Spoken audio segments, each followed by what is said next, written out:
Hello and welcome you all, live from the Honorable Supreme Court of India today. The first case that we have in hand is Amrit Yadav versus the state of Jharkhand and others. Bench comprised Justice Pankaj Mithal and Justice Sandeep Mehta.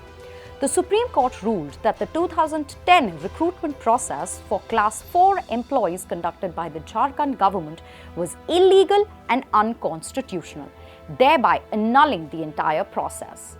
The court also directed the state government to issue fresh advertisements for these positions within the next 6 months. These deficiencies were found to be in violation of Articles 14 and 16 of the Constitution.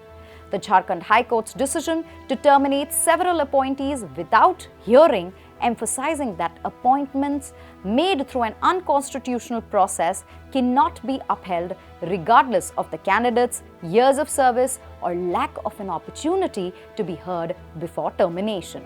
The second case is a landmark coming directly from the Supreme Court on the concept of FIR. In the case of Lalita versus Vishwanath and others, bench comprised Justice J.B. Pardiwala and Justice R. Mahadevan. The fact was again reiterated. The Supreme Court recently ruled that an FIR lodged by the deceased person holds evidentiary value only if its contents are corroborated and proven.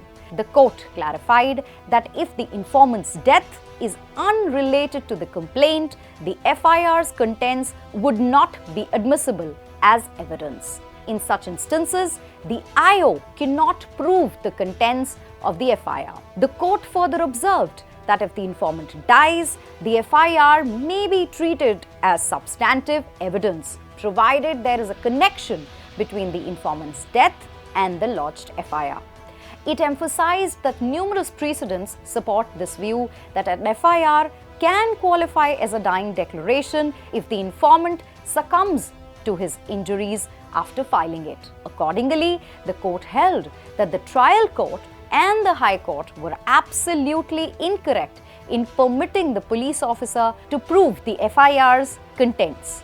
To support its ruling, the court referred to various judgments, including the landmark case of Harkirat Singh versus State of Punjab. The third and the last case we have today here for you is S. Gulad Singh Kehlon versus Union of India.